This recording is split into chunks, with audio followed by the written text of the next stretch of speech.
ओम शांति। आज 11 दिसंबर 2024 सुनते हैं बाबा के साकार मधुर महावाक्य। बाबा ने कहा, मीठे बच्चे, बाप का मददगार बन इस आयरन एजेड पहाड़ को गोल्डन एजेड बनाना है। इस कलयुगी पहाड़ को सतयुगी बनाना है। पुरुषार्थ कर नई दुनिया के लिए फर्स्ट क्लास सीट रिजर्व करनी है। क्या करना है? पुरुषार्थ करना है, बाबा को याद करना है और नई दुनिया में अपनी फर्स्ट क्लास सीट रिजर्व करानी है। प्रश्न है, बाप की फर्ज अदाई क्या है? कौन सा फर्ज पूरा करने के लिए संगम पर बाप को आना पड़ता है? अपना फर्ज अदा करने बाबा आते हैं। उत्तर है, बीमार और दुखी बच्चों को सुखी बनाना, माया के फंदे से निकाल घनेरे सुख देना। ये बाप की फर्ज अदाई है जो संगम पर ही बाप पूरी करते हैं। बाबा कहते हैं, मैं आया हूँ तुम सबका मर्ज मिटाने, सब पर कृपा करने। अब पुरुषार्थ कर 21 जन्मों के लिए अपनी ऊंची तकदीर बना लो। गीत है, भोलेनाथ से निराला, गौरीनाथ से निराला कोई और नहीं, ऐसी बिगड़ी को बनाने वाला कोई और नहीं। ओम शांति। भोलानाथ शिव भगवान वाच ब्रह्मा मुख कमल से कहते हैं, ये वैरायटी भिन्न भिन्न धर्मों का मनुष्य सृष्टि झाड़ है ना। इस कल्प वृक्ष अथवा सृष्टि के आदि मध्य अंत का राज बच्चों को समझा रहा हूँ। गीत में भी इनकी महिमा है, शिव बाबा की। शिव बाबा का जन्म यहाँ है। बाप कहते हैं, मैं आया हूँ भारत में। मनुष्य यह नहीं जानते कि शिव बाबा कब पधारे थे, क्योंकि गीता में श्री कृष्ण का नाम डाल दिया है तो सब बच्चे मूंझ गए हैं।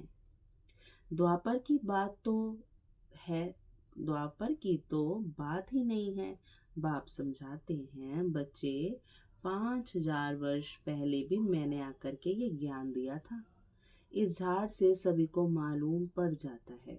जो बाबा ने कल्प वृक्ष बनवाया है, बाबा उसकी बात करते हैं। इससे सबको मालूम पड़ जाता है।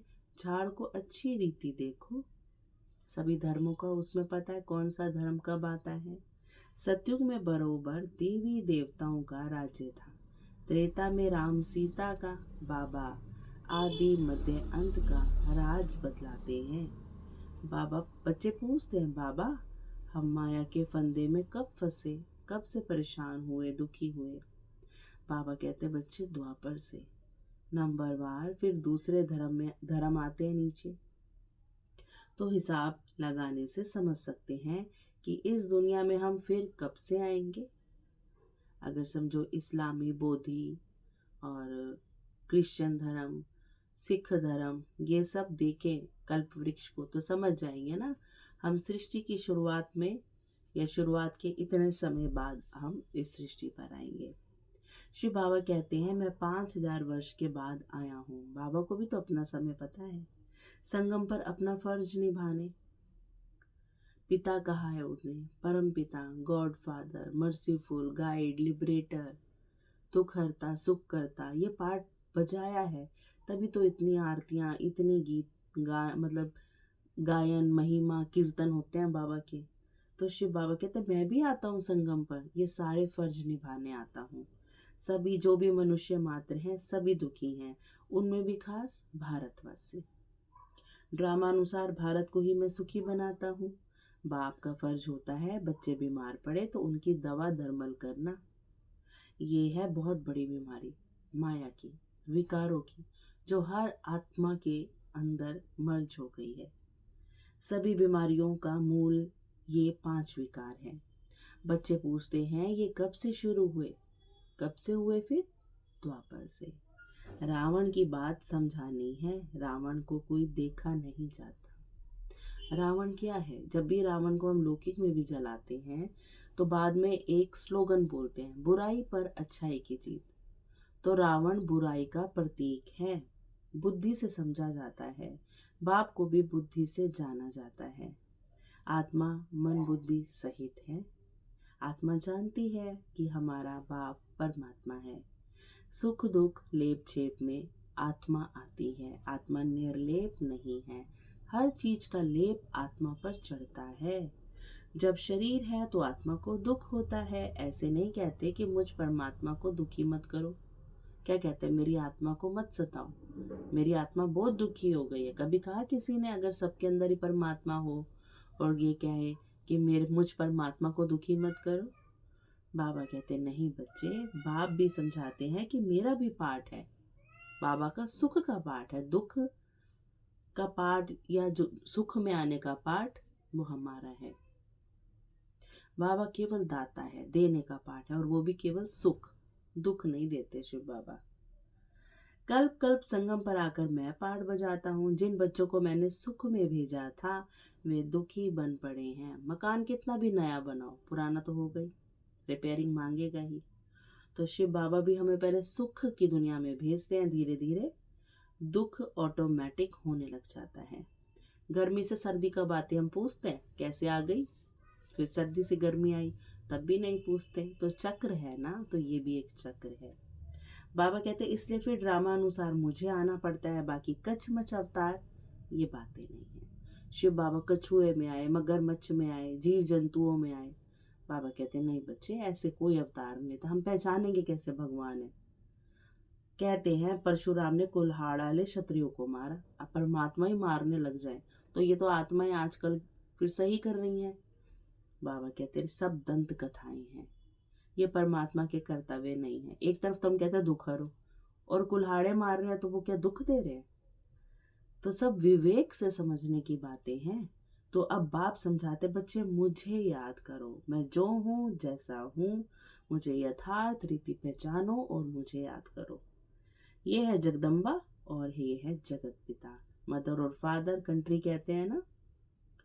बाबा कहते भारतवासी भी करते हैं, भारतवासी याद भी करते हैं तुम मात पिता। भगवान के लिए कहते तुम मात पिता, हम बालक तेरे, तुम्हारी कृपा से सुख घनेरे। तो बरोबर मिल रहे हैं ना, अब बाबा से मिल रहा है ना वो सुख। फिर जो जितना पुरुषार्थ करेंगे, जैसे बायोस्कोप में जाते हैं, फर्स्ट क्लास का रिजर्वेशन कराते हैं ना, मूवी वगैरह देखने जाते हैं, बाप भी कहते हैं चाहे सूर्यवंशी चाहे चंद्रवंशी में सीट रिजर्व कराओ, जितना जो पुरुषार्थ करे उतना पद पा सकते हैं।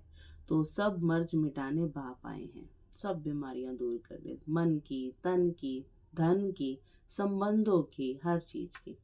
रावण ने सबको बहुत दुख दिया है, कोई भी मनुष्य की गति सदगति कर ना सके। यह है कलयुग का अंत। गुरु लोग शरीर छोड़ते हैं, फिर यहाँ ही पुनर्जन्म लेते हैं, तो फिर वह औरों की क्या सदगति करेंगे, पहले स्वयं तो करें खुद की। क्या इतने सभी अनेक गुरु मिलकर पति सृष्टि को पावन बनाएंगे? गोवर्धन पर्वत कहते हैं ना, ये माताएं ब्रह्मा कुमारियां इस आयरन एजेड पहाड़ को गोल्डन एजेड बनाती हैं। किस चीज से बनाती हैं? त्याग, तपस्या करके। इसी संसार में रह के संसार के सब बंधनों का त्याग करती है, सभी आकर्षणों से दूर रहकर, और फिर परमात्मा याद में, तपस्या में रत रहकर। तो बाबा कहते हैं वही माताएं इस कलयुगी पहाड़ को सतयुग में परिवर्तन करती हैं, अपने स्वभाव संस्कार सबका परिवर्तन करती हैं। गोवर्धन की फिर पूजा भी करते हैं उसी पहाड़ की, मतलब हमेशा कर्तव्य किया जाता है, बाद में पिछाड़ी में उसका यादगार बनता है। गांधी जी भी पहले कर्तव्य करके गए, बाद में उनके यादगार को पूजा तो नहीं करते पर यादगार मनाया जाता है। तो बाबा कहते हैं गोवर्धन पर्वत भी यादगार होगा ना, यानी कुछ हुआ होगा ना पर्वत से रिलेटेड। तो ये क्या है, ये कलयुगी का पहाड़ है दुखों का। शिव बाबा कहते हैं ये है ही तत्व पूजा। सन्यासी भी ब्रह्म अथवा तत्व को याद करते हैं, समझते हैं वही परमात्मा है, ब्रह्म भगवान है। बाप कहते हैं ये तो भ्रम है उनका, ये तो मिथ है। ब्रह्मांड में तो जिसको वो भगवान कहते हैं, ब्रह्म को, बाबा उसके लिए बता रहे हैं। ब्रह्मांड में तो आत्माएं अंडे मिसल रहती हैं, मतलब अपने ओरिजिनल स्वरूप में। निराकारी झाड़ भी दिखाया गया है, हर एक का अपना अपना सेक्शन है। वहाँ देवकुल की आत्माएं अलग सेक्शन में है, हर धर्म आत्मा अलग सेक्शन में है। इस झाड़ में फाउंडेशन है, भारत का सूर्यवंशी चंद्रवंशी घराना, पूरे झाड़ का फाउंडेशन कौन है? भारत का सूर्यवंशी चंद्रवंशी घराना, ये पूरे संसार का फाउंडेशन है। इसलिए तो सारे संसार की आत्माएं किस देश के लिए अट्रैक्ट होती है? भारत के लिए, क्योंकि पता है ना हमारे फाउंडर वहां बैठे हैं। फिर वृद्धि होती है, मुख्य है 4 धर्म, तो हिसाब निकाल करना चाहिए कौन कौन से धर्म कब आते हैं। जैसे गुरु नानक 500 वर्ष पहले आए, ऐसे तो नहीं सिख लोग कोई 84 जन्म का पाठ बजाते हैं। बाप कहते हैं 84 जन्म सिर्फ तुम ऑलराउंडर ब्राह्मणों के हैं। बाबा ने समझाया है तुम कोई ऑलराउंड पार्ट है। ब्राह्मण देवता क्षत्रिय वैश्य शूद्र तुम बनते हो। जो पहले देवी देवता बनते हैं वही सारा चक्र लगाते हैं। बाप कहते हैं तुमने वेद शास्त्र तो बहुत सुने हैं, अभी यह सुनो जो शिव बाबा सुनाते हैं, और जज करो कि शास्त्र राइट है या जो गुरु लोग हैं वो राइट है या जो बाप सुनाते हैं वह राइट है। बाप को ही कहते हैं ट्रुथ, सत्यम शिवम सुंदरम। वही सत्य है, वही कल्याणकारी है, शिव है, और वही सुंदर है माने प्योर है, जिसकी आत्मा भी सुंदर, जिसका मन भी सुंदर, यानी बिल्कुल शुद्ध पवित्र है। बाबा कहते हैं वही ट्रुथ है, मैं सच बतलाता हूँ जिससे सतयुग बन जाता है, इसलिए कहते हैं सच खंड। तो ऐसे खंड को बाबा, जो आज झूठ खंड बन गया है, इसे बाबा श्रीमत दे देकर सच खंड बना देते हैं। और द्वापर से लेकर तुम झूठ सुनते आए हो तो उससे नरक बन पड़ा है। क्या कहते हैं, झूठे लोग हैं, झूठी दुनिया है, क्योंकि क्या करा है, रावण की मत पे चले ना हम लोग। बाप कहते हैं मैं तुम्हारा गुलाम हूँ। देखो कितने निरहंकारी हैं। भक्ति मार्ग में तुम गाते आए हो मैं गुलाम तेरा। अभी मैं तुम बच्चों की सेवा में आया हूँ, भक्ति का रिटर्न देने। बाप को निराकारी निरहंकारी गाया जाता है, तो बाप कहते हैं ये मेरा फर्ज है तुम बच्चों को सदा सुखी बनाना। गीत में भी है अगम निगम का भेद खोले। बाकी डमरू आदि बजाने की कोई बात नहीं है। शंकर जी को दिखाते हैं डमरू बजाते, बाबा कहते नहीं डमरू से कौन से भेद खुलेंगे, तो बाबा को खुद आकर बताना पड़ता है। ये तो आदि मध्य अंत का सारा समाचार सुनाते हैं। बाबा कहते हैं तुम सभी बच्चे एक्टर्स हो, मैं इस समय करण करावन हार हूँ। मैं इनसे माने ब्रह्मा से स्थापना करवाता हूँ, बाकी गीता में जो कुछ लिखा हुआ है वे तो है नहीं। अभी तो प्रैक्टिकल बात है ना, बच्चों को यह सहज ज्ञान और सहज योग सिखलाता हूँ, योग लगवाता हूँ स्वयं के साथ। कहा है ना, योग लगवाने वाले झोली भरने वाले मर्ज मिटाने वाले। गीता का भी पूरा अर्थ समझाते हैं। योग सिखलाता हूँ और सिखलवाता भी हूँ। बच्चे योग सीखकर फिर औरों को सिखलाते हैं ना, कहते हैं योग से हमारी जोत जगाने वाले। ऐसे गीत भी कोई घर में बैठकर सुने तो सारा ही ज्ञान बुद्धि में चक्र लगाएगा। बाप की याद से वर्षे का नशा भी चढ़ेगा। सिर्फ परमात्मा व भगवान कहने से मुख मीठा नहीं होता, बाबा माना ही वर्षा। लौकिक में भी बाप को याद करके कितनी खुशी होती है ना, क्योंकि पता है बाप से हमारी बहुत सारी चीजें जुड़ी होती हैं। तो यहाँ भी बाबा के साथ वर्षा जुड़ा है, सुख का, शांति का, प्यार का। तो बाबा को याद करके ही उसकी खुशबू आती है। बाबा नाम ही इतना मीठा है। अब तुम बच्चे बाबा से आदि मध्य अंत का ज्ञान सुनकर फिर औरों को सुनाते हो। इसे ही शंख ध्वनि कहा जाता है। संसार में जो शंख बजाते हैं उससे किसी का बुद्धि का ताला खुलता है? बाबा कहते बच्चे ये है शंख ध्वनि। तुमको कोई पुस्तक आदि हाथ में नहीं है, बच्चों को सिर्फ धारणा करनी होती है। तुम तो सच्चे रूहानी ब्राह्मण रूहानी बाप के बच्चे हो। सच्ची गीता से भारत स्वर्ग बनता है। वे तो सिर्फ कथाएं बैठ सुनाते हैं, उन्होंने तो कथाएं बनाई है। तुम सब पार्वतियां हो, पार वतन की रहने वाली। तुमको यह अमर कथा सुना रहा हूँ। स्वयं अमरनाथ शिव बाबा हम पार्वतियों को अमर कथा सुना रहे हैं। अब बाबा क्या कह रहे हैं, तुम सब द्रौपदियां भी हो। वहां कोई नगन नहीं होते सतयुग त्रेता में। कहते हैं तब बच्चे पैदा कैसे होंगे? अरे है ही निर्विकारी, तो विकार की बात ही नहीं हो सकती। तुम समझ नहीं सकेंगे ये योग बल से बच्चे कैसे पैदा होंगे। तुम आर्ग्यू करेंगे, आर्ग्यू करेंगे, परंतु यह तो शास्त्रों की बातें हैं ना। वह है ही संपूर्ण निर्विकारी दुनिया, ये है विकारी दुनिया। मैं जानता हूँ ड्रामानुसार माया फिर तुमको दुखी करेगी। मैं कल्प कल्प अपना फर्ज पालन करने आता हूँ। जानते हैं कल पहले वाले सिकीलदे ही अब आकर अपना वर्षा लेंगे। सिकीलदे बच्चे जो सिख सिख कर बाबा को मिले हैं, तप तप कर, भक्ति कर करके, उसे बुला बुला कर। तो बाबा कहते मैं भी जानता हूँ कल पहले वाले बच्चे, सिकीलदे बच्चे ही आकर अपना वर्षा लेंगे। आसार भी दिखाते हैं, आकर उनसे पता भी लगता है यह वही महाभारत लड़ाई है। तुम्हें फिर से देवी देवता अर्थात अथवा स्वर्ग का मालिक बनने का पुरुषार्थ करना है। इसमें स्थूल लड़ाई की कोई बात नहीं है, ना असुरों व देवताओं की लड़ाई ही हुई है। वहाँ तो माया ही नहीं जो लड़ाई। आधा कल्प ना कोई लड़ाई, ना कोई भी बीमारी, ना कोई दुख अशांति। अरे वहाँ तो सदैव सुख बहार ही बहार रहती है, इसलिए कहते हैं सदा बहार, सदाबहारी मौसम है। हॉस्पिटल होते ही नहीं सतयुग त्रेता में, बाकी स्कूल में पढ़ना तो होता ही है, कलाएं सिखाई जाती हैं। अब तुम हर एक यहाँ से वर्षा ले जाते हो। मनुष्य पढ़ाई से अपने पैर पर खड़े हो जाते हैं। इस पर भी कहानी है। कोई ने पूछा तुम किसका खाती हो, तो कहा हम अपनी तकदीर का खाती हैं, वे होती है हद की तकदीर। अभी तुम अपनी बेहद की तकदीर बनाते हो। तुम ऐसी तकदीर बनाते हो जो 21 जन्म फिर अपना ही राज्य भाग्य भोगते हो। ये है बेहद के सुख का वर्षा। अब तुम बच्चे कंट्रास्ट को अच्छी रीति जानते हो। भारत कितना सुखी था, अब क्या हाल हो गया है। बाबा कहते ये कंट्रास्ट अच्छे से जानते हो। जिन्होंने कल पहले राज्य भाग्य लिया होगा वही अब लेंगे। ऐसे भी नहीं कि जो ड्रामा में होगा वो मिलेगा, फिर तो भूख मर जाएंगे। कर्म तो करना पड़ेगा ना, एफर्ट्स तो लगाने पड़ेंगे। ये ड्रामा का राज पूरा समझना है। शास्त्रों में कोई ने कितनी आयु, कोई ने कितनी आयु लिख दी है, अनेक मत मतांतर है। फिर कोई कहते हैं हम तो सदा सुखी हैं ही। अरे तुम कभी बीमार नहीं होते हो।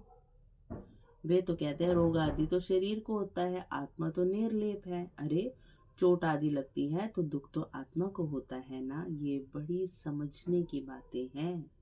ये स्कूल है, एक ही टीचर पढ़ाते हैं, नॉलेज एक ही है, एम ऑब्जेक्ट एक ही है, नर से नारायण बनने की।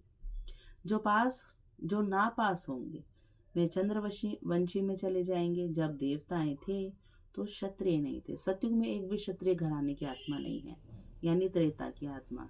जब क्षत्रिय थे तो वैश्य नहीं थे, तब द्वापर की आत्माएं नहीं होंगी। जब वैश्य थे तो शूद्र नहीं थे, तो द्वापर में शूद्र घराने की आत्माएं नहीं है। ये सब समझने की बातें हैं। माताओं के लिए भी अति सहज है, एक ही इम्तिहान है। ऐसे भी मत समझो कि देरी से आने वाले पढ़ेंगे, कैसे पढ़ेंगे। लेकिन अभी तो नए तीखे जा रहे हैं, प्रैक्टिकल में है। बाकी माया रावण का कोई रूप नहीं, कहेंगे इनमें काम का भूत है। बाकी रावण का कोई बुत और शरीर तो है नहीं। जितना विकार क्रोध काम यानी माया रावण उतना प्रबल है। अच्छा, सभी बातों का स्क्रीन क्या है? सभी बातों का स्क्रीन है मन मना भव। अपने मन को शिव बाबा के मन से जोड़ लो। कहते हैं मुझे याद करो तो इस योग अग्नि से विक्रम विनाश होंगे। बाप गाइड बनकर आते हैं। बाबा कहते बच्चे मैं तो सम्मुख तुम बच्चों को पढ़ा रहा हूँ, कल्प कल्प अपनी फर्ज अदाई पालन करता हूँ। पारलौकिक बाप कहते मैं अपना फर्ज बजाने आया हूँ तुम बच्चों की मदद से। क्योंकि बाबा आके क्या करते हैं, श्री कृष्ण को दिखाया ना, कलयुगी पहाड़ उठाते हैं गोवर्धन, तो एक एक उंगली सबकी मदद लेते हैं। हालांकि भगवान को जरूरत है ऑलमाइटी को किसी की मदद लेने की, पर हम बच्चों का भाग्य बने तो बाबा क्या करते हैं, हम बच्चों की उंगली लगवाते हैं। यानी मनसा वाचा कर्मणा। मदद देंगे तब तो तुम पद पाएंगे। बीज तो बोना पड़ेगा, तब तो फसल काटेंगे। मैं कितना बड़ा बाप हूँ, कितना बड़ा यज्ञ रचा है। ब्रह्मा की मुख वंशावली तुम सभी ब्राह्मण ब्राह्मणियां आपस में भाई बहन हो। जब भाई बहन बने तो स्त्री पुरुष की दृष्टि बदल जाए। तो हम घर गृहस्थ में भी रह के कैसे रहते हैं, दृष्टि बदल जाती है, पवित्र दृष्टि बन जाती है। बाप कहते हैं इस ब्राह्मण कुल को कलंकित नहीं करना, पवित्र रहने की युक्तियां हैं। मनुष्य कहते हैं ये कैसे होगा, ये कैसे संभव है, एक घर में रह के कैसे होगा, ऐसे हो नहीं सकता। संसार में कहते हैं इकट्ठे रहे और आग न लगे। बाबा कहते हैं बीच में ज्ञान तलवार होने से कभी आग नहीं लग सकती, परंतु जबकि दोनों मनमना भव रहें, बाबा की याद में रहें, तो पावर मिलती रहेगी। शिव बाबा को याद करते रहें, अपने को ब्राह्मण समझे। मनुष्य तो इन बातों को नहीं समझेंगे, ना समझने के कारण हंगामा मचाते हैं। यह गालियां भी खानी पड़ती हैं। तो गालियां किसको मिलती हैं? शिव बाबा को देते हैं तो खानी पड़ती है। श्री कृष्ण को थोड़े ही कोई गाली दे सकते हैं, उन्हें तो झूले में झूलाते हैं। श्री कृष्ण ऐसे आ जाए तो विलायत आदि से एकदम एरोप्लेन में भाग आएंगे, क्योंकि विलायत वाले क्या है, ज्यादा प्यार करते हैं। भीड़ मच जाए तो बाबा को गुप्त रूप में आना पड़ता है। भारत में पता नहीं क्या हो जाए अगर श्री कृष्ण आ जाए। अच्छा, आज भोग है, ये है पियर घर, शिव बाबा का घर। हमारा क्या है? पियर घर। और वह है ससुर घर, सतयुग विष्णु घराना। संगम पर मुलाकात होती है आत्मा की परमात्मा से, अपने बाप से, अपने पिता से। कोई कोई इनको जादू समझते हैं। संसार में कहते हैं ब्रह्मा कुमारी ये जादू करती है, पर जादू तो शिव बाबा करते हैं। बाबा ने समझाया कि ये साक्षात्कार क्या है, भक्ति मार्ग में कैसे साक्षात्कार होते हैं। इनमें संशय बुद्धि नहीं होना है, ये रस्म रिवाज है। शिव बाबा का भंडारा है तो उनको याद कर भोग लगाना चाहिए। योग में रहना तो अच्छा ही है, बाबा की याद रहेगी। अच्छा, मीठे मीठे सिकेले दे बच्चों प्रति माता पिता बाप दादा का याद प्यार और नमस्ते। रूहानी बाप की रूहानी बच्चों को नमस्ते, याद प्यार। हम रूहानी बच्चों की रूहानी माता पिता बाप दादा को बहुत बहुत याद प्यार और गुड मॉर्निंग बाबा, नमस्ते। फिर धारणा के लिए मुख्य सार है।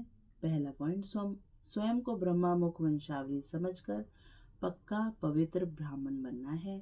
कभी अपने इस ब्राह्मण कुल को कलंकित नहीं करना है। सेकंड पॉइंट है, बाप समान निराकारी निरअहंकारी बन अपनी फर्ज अदाई पूरी करनी है। जैसे बाबा निरअहंकारी होकर स्वयं को क्या कहते हैं, मैं बच्चों का गुलाम हूँ। कोई भी बाबा अहंकार नहीं रखते, उल्टा नशा। ऐसी बाबा कहते तुम भी बाबा के समान निराकारी निरअहंकारी बन फर्ज अदाई पूरी करो। रूहानी सेवा पर तत्पर रहना है। फिर वरदान है, स्नेह की शक्ति से माया की शक्ति को समाप्त करने वाले संपूर्ण ज्ञानी भव। स्नेह में समाना ही संपूर्ण ज्ञान है। स्नेह ब्राह्मण जन्म का वरदान है। स्नेह संगम युग पर स्नेह का सागर, स्नेह के हीरे मोतियों की थालियां भर कर दे रहे हैं। तो स्नेह में संपन्न बनो। स्नेह की शक्ति से परिस्थिति रूपी पहाड़ परिवर्तन हो पानी समान हल्का बन जाएगा।